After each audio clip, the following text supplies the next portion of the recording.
आदाब सलाम, मैं हूं चांद हसन और स्वागत है आपका हमारे show diplomacy and foreign affairs में।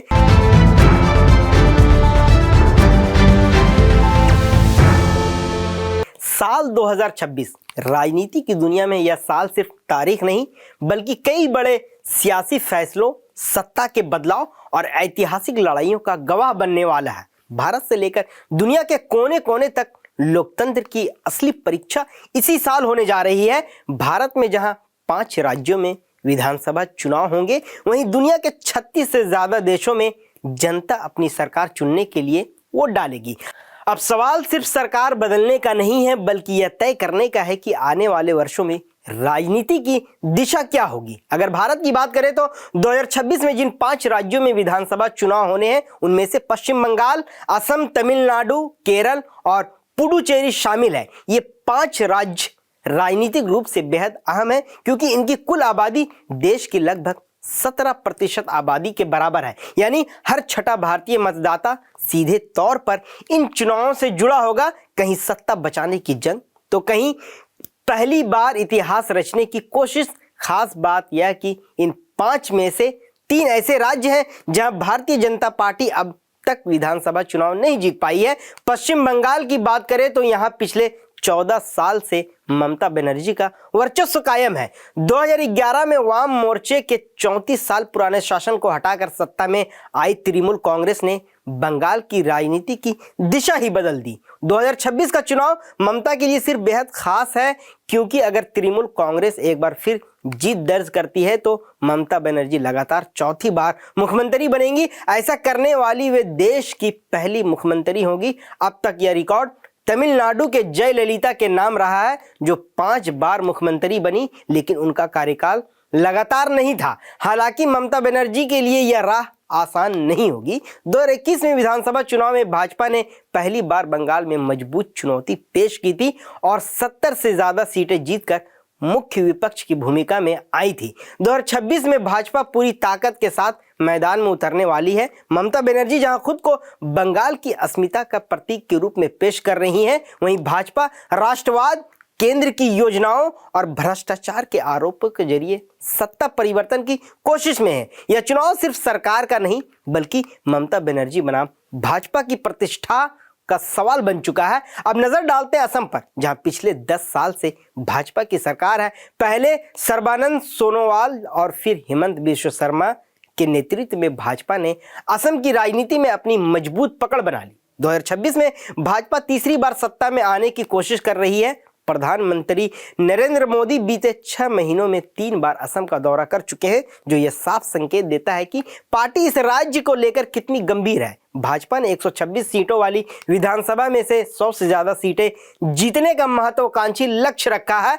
असम में चुनावी मुद्दे भी बेहद संवेदनशील है। बांग्लादेशी घुसपैठ, सीमा सुरक्षा, राष्ट्रीय नागरिक रजिस्टर यानी एनआरसी और असमिया पहचान जैसे मुद्दे इस चुनाव में केंद्र में रहेंगे। भाजपा इन्हीं मुद्दों के सहारे तीसरी बार सत्ता हासिल करना चाहती है। वहीं भाजपा को रोकने के लिए कांग्रेस ने 8 पार्टियों के साथ महागठबंधन बनाया है। यह गठबंधन भाजपा के खिलाफ एकजुट होकर लड़ने की कोशिश कर रहा है, लेकिन सवाल यह है कि क्या यह एकता वोटों में बदल पाएगी।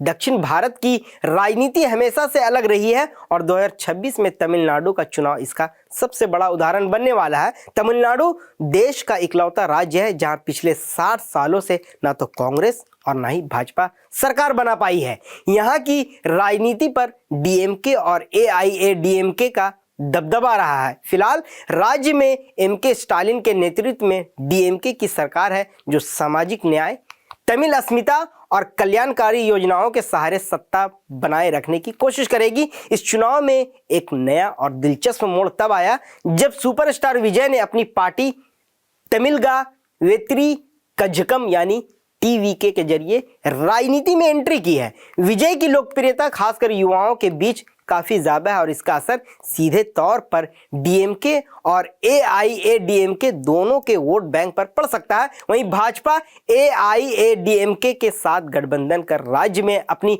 मजबूती दर्ज कराने की कोशिश में है। सवाल यह है कि क्या तमिलनाडु की राजनीति में पहली बार कोई तीसरी ताकत बड़ा उलटफेर कर पाएगी। केरल की राजनीति भी 2026 में बेहद रोचक होने वाली है। केरल देश का इकलौता राज्य है जहां अभी भी लेफ्ट फ्रंट की सरकार है। लंबे समय से यहां सत्ता बदलने की परंपरा रही है, यानी एक बार लेफ्ट तो अगली बार कांग्रेस नेतृत्व वाला यूडीएफआई, लेकिन 2021 में एलडीएफ ने इस परंपरा को तोड़ते हुए लगातार दूसरी बार सरकार बनाकर इतिहास रच दिया था। मुख्यमंत्री पिनरई विजयन की सरकार अब तीसरे कार्यकाल की ओर देख रही है। कांग्रेस गठबंधन इस बार एंटी इनकम्बेंसी को मुद्दा बनाकर वापसी की कोशिश करेगी। वहीं भाजपा के लिए केरल अब भी सबसे कठिन राज्यों में से एक है। भाजपा अब तक केरल में एक भी विधानसभा सीट नहीं जीत पाई है, लेकिन 2024 के लोकसभा चुनाव में त्रिशूर सीट जीतकर और दिसंबर 2025 में तिरुवनंतपुरम नगर निगम में जीत दर्ज कर पार्टी ने यह संकेत दिया है कि अब वह यहां भी धीरे धीरे अपनी जमीन तैयार कर रही है। 2026 का चुनाव तय करेगा कि क्या भाजपा केरल की विधानसभा में खाता खोल पाएगी या नहीं। पुडुचेरी भले ही देश की सबसे छोटी विधानसभा वाला केंद्र शासित प्रदेश हो, लेकिन यहां की राजनीति हमेशा से अस्थिर रही है। 2021 में कांग्रेस सरकार गिरने के बाद एआईएनआरसी और भाजपा गठबंधन सत्ता में आया और एन रंगासामी मुख्यमंत्री बने। यह पहली बार था जब भाजपा सीधे तौर पर पुडुचेरी की सत्ता का हिस्सा बनी। 2026 में कांग्रेस डीएमके के साथ गठबंधन कर सत्ता में वापसी की कोशिश कर रही है और सरकार गिरने के मुद्दे को एंटी इनकम्बेंसी में बदलना चाहती है। अब अगर भारत से बाहर की बात करें तो 2026 पूरी दुनिया के लिए भी चुनौती वाला साल होने वाला है। इस साल 36 से ज्यादा देशों में आम चुनाव होंगे। इनमें से बांग्लादेश, नेपाल और इजराइल सबसे ज्यादा चर्चा में है।